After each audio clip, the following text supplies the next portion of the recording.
لائق سب احترام حاضرین کرام، جماعت خاص و عام، آج کا آپ کا یہ پروگرام جناب حضرت مولانا مفتی محمد مہربان صاحب کے نام پیغام بزمان فرمان۔ مکرم حاضرین، محترم سامعین، بزرگان دین، اکابرین و اصاغرین، امت بہترین، جماعت مؤمنین و علماء منتظمین اور عاشق قرآن کریم جناب حضرت قاری محمد شوقین صاحب، اور اسی طریقے سے ہم سب کے بڑوں کے بڑے، علم و عمل کے چشم و چراغ، عمر دراز جناب حضرت مولانا مفتی محمد عباس صاحب، اور ایسے ہی سراپا علم و عرفان پیر مغان جناب حضرت مولانا محمد عمران صاحب، اور ایسے ہی عظیم المرتبت بے مثال شخصیت جناب حضرت مولانا خاص محمد صاحب چترویدی، اور ایسے ہی ماہر تلاوت کتاب اللہ جناب حضرت قاری عبداللہ عمر پوری، شفیق المسلمین حضرت مولانا محمد مرسلین، مدرس جامعہ عربیہ سیدنا بلال الغرض، یہ سب علماء جو یہاں تشریف فرما ہے، یہ سب محنت ہے عاشق دین، خاص خادم دین جناب حضرت قاری محمد شوقین صاحب کی۔ لہٰذا میں انہی کے تعلق سے اور آپ کے تعلق سے کہ قاری شوقین صاحب نے دو قسم کے لوگوں کو یہاں جمع فرمایا، ایک اہل علم کو اور ایک اہل دنیا کو۔ ان دونوں کے متعلق میں اپنی بات کو بتا کر ختم کرتا ہوں۔ اللہ مجھے صحیح کہنے اور ہم سب کو اس پر عمل کرنے کی توفیق عطا فرمائے۔ حضرت تھانوی رحمۃ اللہ علیہ نے اپنی کتاب خطبات حکیم الامت میں 2 آیت کلام اللہ کی لکھی ہے، یا ایھا الذین آمنوا اوتوا العلم درجات وہو الذی انشأ جنات معروشات، یعنی یہ کہ اللہ جو عزت عطا فرماتا ہے تو 2 چیزوں سے عطا فرماتا ہے۔ نمبر 1 علم سے، کہ جس کا اشارہ ہم سب کے بڑے جناب حضرت مفتی محمد طیب صاحب نے اپنے بہترین انداز اور خطاب میں کیا ہے۔ اللہ جو عزت عطا فرماتا ہے تو وہ علم سے عطا فرماتا ہے، اور دوسرے جو عطا فرماتا ہے تو وہ دولت سے عطا فرماتا ہے۔ مفتی عباس صاحب نہیں، ان کے بعد مفتی عمران صاحب کی دعا ہوئی، اعلان کر دیا کہ مفتی عباس صاحب کا بیان ہو، ان کے بعد مفتی عمران صاحب کی دعا پر۔ آنے والے مہمانوں، یہاں کے نوجوانوں، میں پوچھنا چاہتا ہوں کہ ان دونوں میں، علم میں اور دنیا والوں میں کس کا مقام بڑا ہے؟ ان دونوں میں کون عزت والا ہے، کون رفعت والا ہے؟ مجھے آپ بتائیے کہ علم والے بڑے ہیں یا دنیا والے بڑے ہیں؟ ہاتھ اٹھا کے بتائیں۔ جی ہم بڑے ہیں، جو مولوی صاحب ہمارے گھر پہ آتے ہیں رسید کاٹ کے لے جاتے ہیں، ان کی کیا حیثیت ہے؟ سنو میرے بھائیو، حضرت اشرف علی تھانوی نے لکھا ہے کہ ان دونوں میں علم کا مقام بہت بڑا ہے، علم والے بے انتہا مرتبے والے ہیں۔ یہ شاہ دنیا و دین اور یہ پورا عالم اور پورے عالم کی باغبانی اگر علم والوں کے قدموں میں ڈال دی جائے تو تب بھی اس کی علم والے کے مقابلے میں کوئی حیثیت نہیں ہے۔ اور ایک واقعہ انہوں نے لکھا جو مثال سے انہوں نے سمجھایا کہ دیکھو اس دنیا کے مقابلے میں اس دنیا کی علم کے مقابلے میں کوئی حیثیت نہیں۔ کہ ایک بزرگ وہ راستے میں چلے جا رہے تھے، بھائی اس کی ایک کو کم کرو، آواز صاف آنی چاہیے، اصل پیغام پہنچانا مقصد ہے، بہترین انداز میں جو ہے مائک وائک بنانا مقصد نہیں ہے۔ وہ بزرگ راستے میں جا رہے تھے، انہوں نے دیکھا کہ شاہ وقت کا دروازہ بند ہے، چوکیدار پہرے دار وہاں کھڑے ہوئے ہیں۔ معلوم کیا، اے چوکیداروں، اے پہرے داروں، تم یہاں کیوں کھڑے ہوئے ہو اور تم نے بادشاہ کے دروازوں کو کیوں بند کر دیا ہے؟ تو گارڈوں نے کہا، پہرے داروں نے کہا، چوکیداروں نے کہا کہ حضور آج بادشاہ کا باز ایک پرندہ ہے، وہ جو کبوتروں کا اور چڑیوں کا گورئیوں کا شکار کرتا ہے کہ وہ اڑ گیا ہے۔ بادشاہ نے حکم دیا ہے کہ تمام دروازے بند کر دیے جائے، کہیں باز وہ دروازے سے نہ نکل جائے۔ وہ بزرگ بڑے ہنسے مسکرائے اور کہا اے اللہ تیری بڑی عجیب شان ہے، آن بان دھوم اور دھام ہے، تو کیسے احمقوں کو، تو کیسے پگلوں کو، کیسے اجہلوں کو، کیسے نادانوں کو حکومت عطا کر دیتا ہے، جنہیں یہ بھی پتا نہیں کہ یہ باز دروازے سے نکلے گا کہ نہیں، اس باز کا دروازے سے کیا کنیکشن، اس کا کیا کانٹیکٹ، اس کا کیا تعلق ہے، یہ تو صحن سے فضا میں بھی جا سکتا ہے، دروازے سے اس کا کیا مطلب۔ اور ہم جیسے علم و معرفت کے سمندر اللہ نے جنہیں بے انتہا علم عطا فرمایا، وہ جوتیاں چٹکھائے ایسے گلیوں میں پھرتے ہیں، ہم تو دنیا سے خالی، اور آپ نے ایسے احمق کو حکومت عطا فرما دی، تو بھی کیسے کیسوں کو دولت دے دیتا ہے۔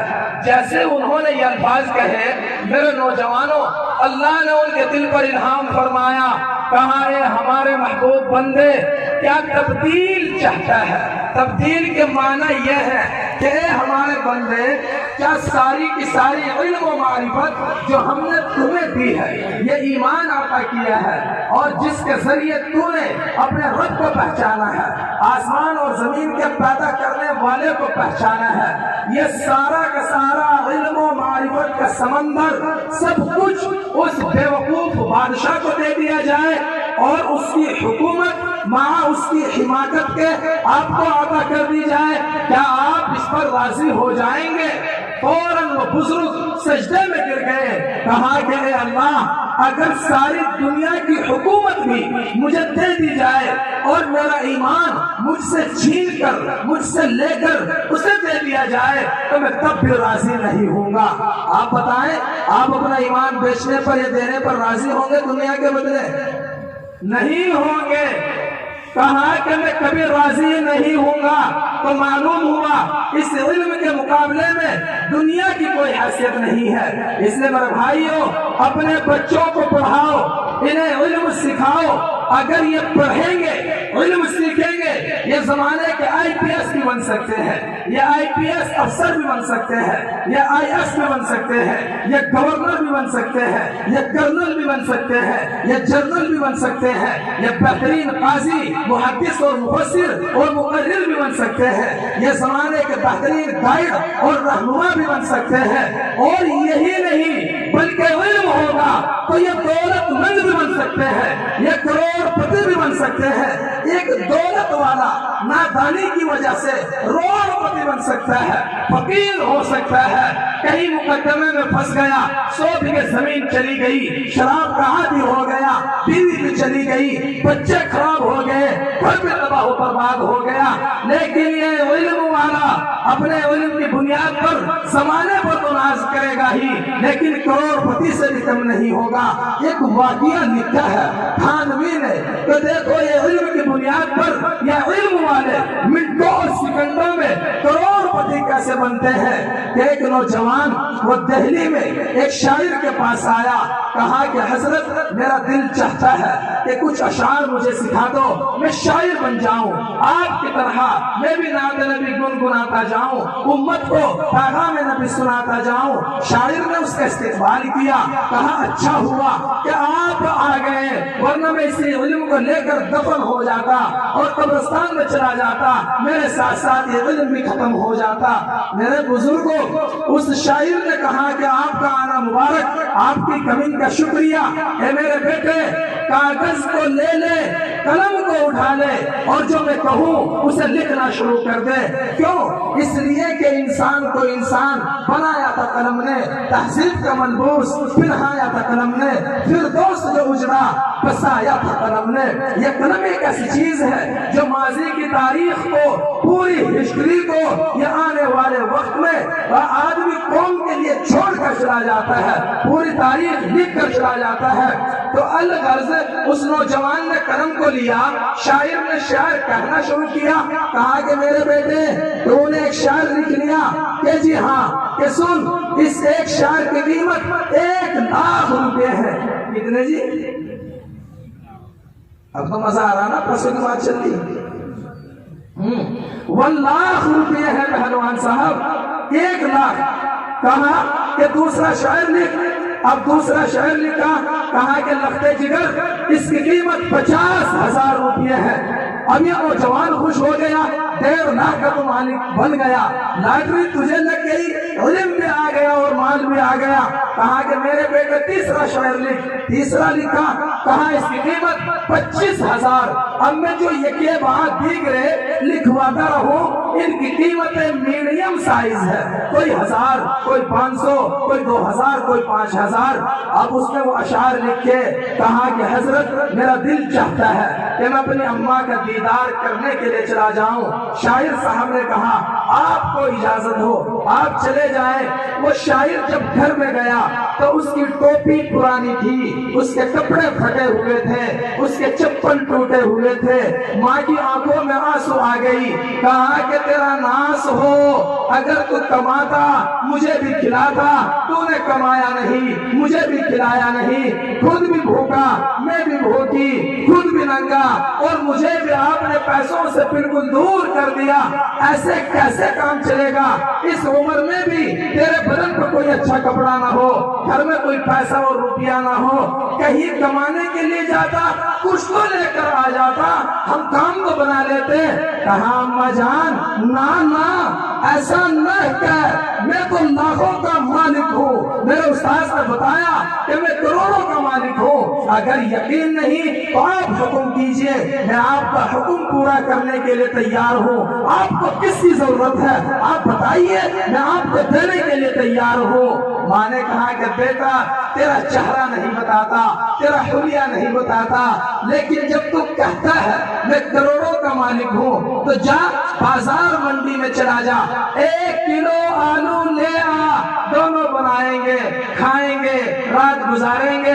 بس مجھے اتنی ہی ضرورت ہے، باقی سے بڑھ کر آپ کے پیسوں کی کوئی ضرورت نہیں. یہ نوجوان خوشی بخوشی بازار منڈی میں گیا. سبزی فروش سبزی بیچنے والے سے کہا 1 کلو آلو دے دو. سبزی والے نے 1 کلو آلو تول دیے. کہا کہ پیسے دے دو. کہا کہ پیسے تو نہیں ہیں، روپیے تو نہیں ہیں، ہاں اس کے بدلے میں تمہیں ایک شعر سناتا ہوں. کہا کہ سنائیے.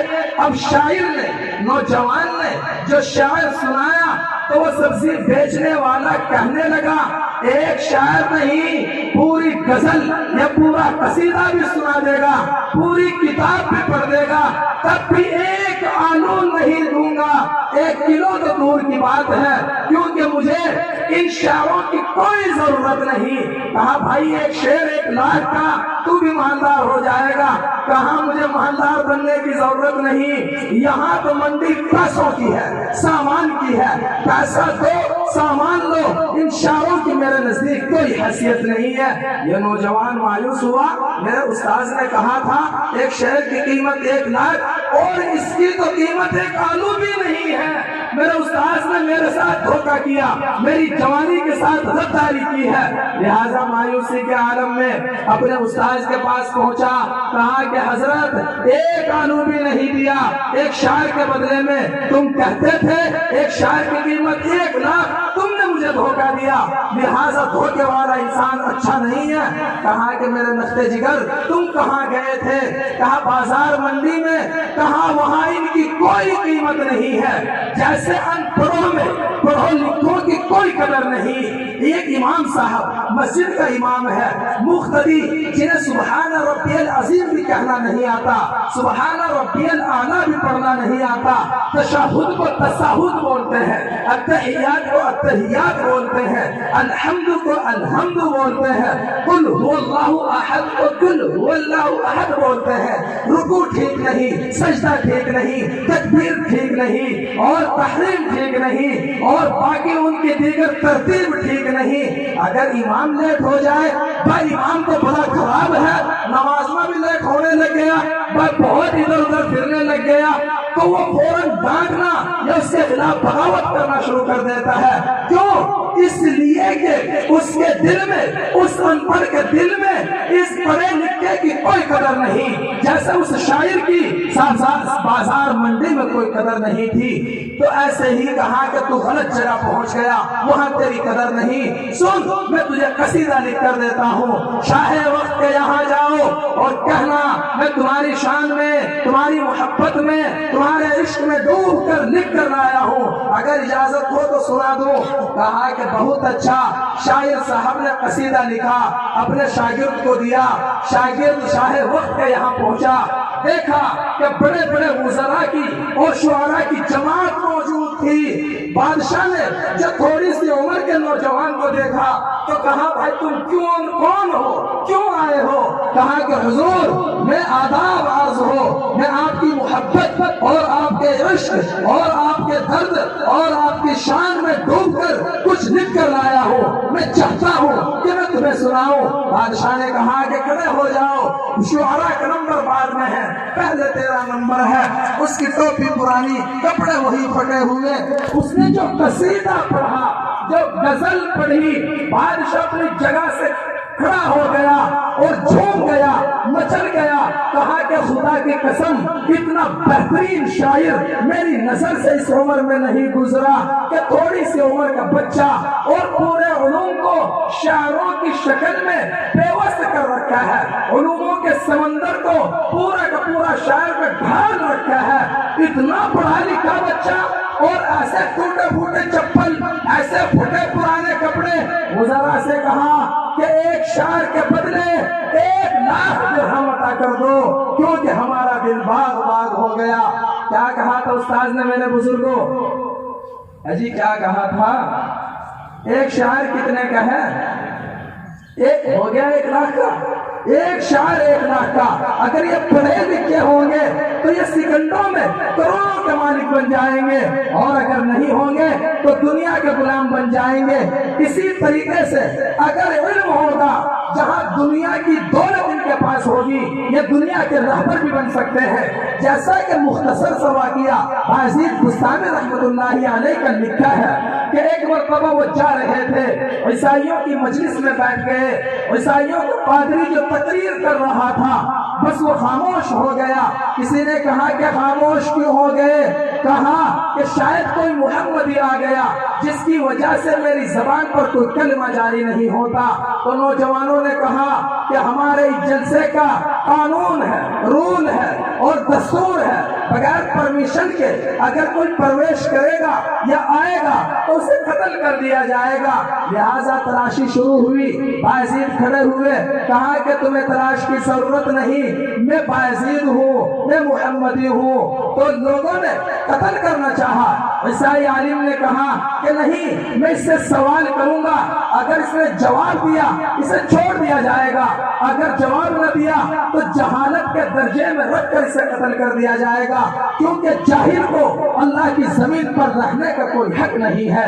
حفیظ جالندری کہتے ہیں یا علم دی ہونا، یا مظہر دی ہونا، یا تخت نشی ہونا، یا فرش زمین ہونا، کچھ بھی نہیں ہونا، کچھ بھی نہیں کرنا، اس ننگ سے بہتر ہے زیر زمین ہونا. تو نوجوانوں نے تلوار کو میان میں ڈال لیا. باجید سامنے آئے. عیسائی عالم نے کہا کہ میں سوال کروں گا. حضرت نے کہا کہ میں بھی توفیق خدا جواب دوں گا.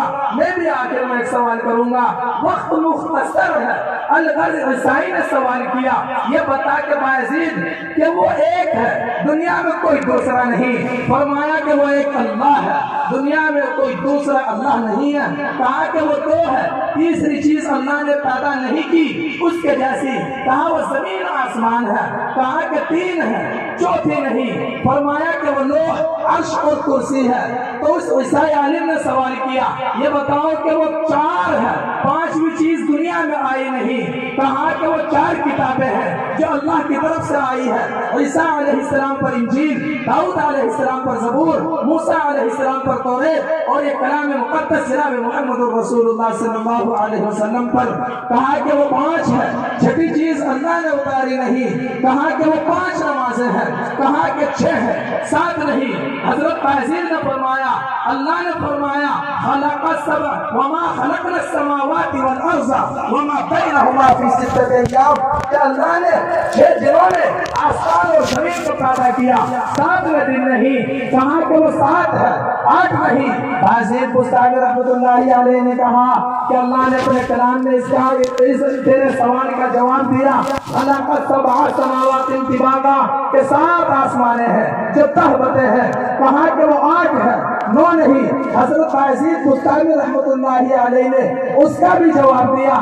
الغرض وہ سوال کرتا گیا، حضرت جواب دیتے گئے۔ آخر میں باعزیر نے بھی سوال کیا، کہا کہ یہ بتاؤ جنت کے دروازے پر کیا لکھا ہوا ہے؟ وہ عیسائی عالم خاموش ہو گیا۔ نوجوان جو پہلے باعزیر کو قتل کرنے پہ تلے ہوئے تھے، عیسائی عالم کی طرف لپ کے کہا کہ اب جاہل یہ نہیں تو ہے، لہٰذا اب قتل ہونے کے لیے تو تیار ہو جا۔ اس نے تیرے سینکڑوں سوالوں کا جواب دیا اور تجھ سے ایک سوال کا جواب نہ بن پایا۔ عیسائی عالم نے کہا اگر میں جواب دوں تو مان لو گے؟ کہا اب سے پہلے آپ کی بات مانتے آئے ہیں، اگر اب نہیں مانیں گے تو پھر کب مانیں گے؟ عیسائی عالم نے کہا کہ سنو، جنت کے دروازے پر لا الہ الا اللہ محمد رسول اللہ صلی اللہ علیہ وسلم لکھا ہوا ہے۔ سارے عیسائی کہنے لگے کہ ہم بھی تو اسی کے مصداق ہیں، جس کے معنی یہ ہے جس کے پاس یہ چابی ہوگی وہی جنت کا حقدار ہوگا، تو ہم بھی جنت کا حقدار بنتے ہیں اور کلمہ لا الہ الا اللہ محمد رسول اللہ پڑھتے ہیں۔ علم ہوگا تو دنیا کے رہبر بھی ہوں گے، دولت مند بھی ہوں گے، اگر علم نہیں ہوگا تو پھر جاہل ہوگے۔ آخری بات بتا کر اپنی بات کو ختم کرتا چلو، کہنے سے زیادہ عمل کی توفیق نصیب فرمائے۔